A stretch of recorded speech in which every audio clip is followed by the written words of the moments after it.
오늘은 카오스를 부추긴 무능 행정이다 라는 제목을 저희가 정해봤습니다. 일단은 중국 내에서 3차 감염, 4차 감염까지 나왔습니다. 여기서의 3차 감염은 바이러스에 걸린 사람으로부터 감염이 됐고 그 사람으로부터 또 감염된 걸 3차 감염, 이른바 집단 감염의 시작이라고 할 수 있습니다. 함께 보시죠. 진짜 걱정되는 부분이에요. 어제 보세요. 저희 돌직구쇼에서 일본과 독일에서 2차 감염자 나왔다라는 사례 전해드렸잖아요. 그런데 하루가 지나서 오늘 저희 돌직구쇼에서 중국 내의 3차 감염 소식까지 전해드리게 돼서 매우 저도 유감스럽게 생각하고 있습니다. 현실을 직시해야 돼요. 우한 폐렴 3차 감염까지 전 세계 6,161명 확진됐고요.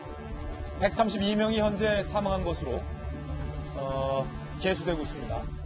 문제는 중국에서 무증상자에게서 집단 전염되는 사례가 나왔다는 거예요. 무슨 말이냐면 기침도 안 했어요. 이 사람 열도 안 났어요. 말짱해 보였어요. 그런데 그 사람으로부터 이 우한 폐렴 옮았는데 또 옮은 사람이 다른 사람한테까지 옮겼다는 거예요. 무증상인 환자에게서 아버지가 옮았고 그 아버지에게서 어머니가 옮은 3차 감염 사례가 나왔습니다. 무증상으로부터 집단 감염 우려가 현실화된 거예요. 중국의 CCTV는요. WHO의 우한의 4차 감염과 우한 외 지역의 2차 감염 환자 사례를 보고했다.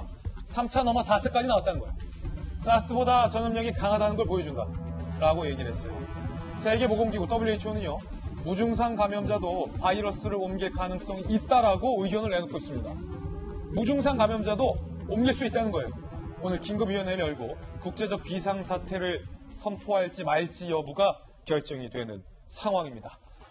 무증상자로부터 감염될 수 있느냐, 이게 논란입니다. 우리 보건당국에서는 아직까지 근거가 부족하다, 신중해야 된다라는 입장을 밝히고 있는 상황인데 김영주 의원님, 신중론도 물론 좋지만 왜냐면 불필요한 가능성 때문에 우리가 공포했던 필요는 없으니까. 그런데 중국에서 이제 3차, 4차까지 나왔단 말이에요. 맞습니다. 그런데도 계속 무증상자로부터는 옮길 수 없다, 신중해야 된다라는 신중론이 과연 국민들에게 어떻게 받아들여질지. 예, 저도 이해가 안 됩니다. 대통령께서도 사실은 과하다 할 정도로 대응해야 된다 하는 거거든요. 이제 그런 부분에 있어서 이것을 어떤 신중하게 대처해야 될 이유가 아무도 없다라고 생각합니다. 이미 사스 때 발생한 환자가 5,300여 명 되는데 이미 그 숫자를 넘어섰고요.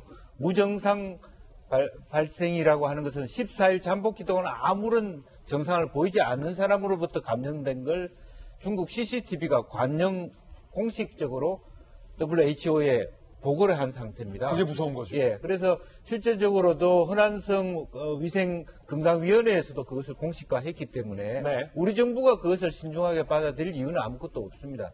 실제적으로 외국 같은 경우는 자국 국민들이 외국에 갔는데도 돌아오지 마라 할 정도의 일정한 공리주의적인 입장을 취하고요. 예. 비행기 안에 들어가서 누구 하나 열이 발생되면 그 비행기를 들어오지 못하고 돌려보내는 상황까지. 러시아의 경우는 그런 조치까지 하고 있거든요. 이제 그렇다면 우리도 지금 말하자면 우왕좌왕할 때가 아니라 매우 강력한 말하자면 스텝을 밟아야 될 때가 왔다라고 생각이 들어요.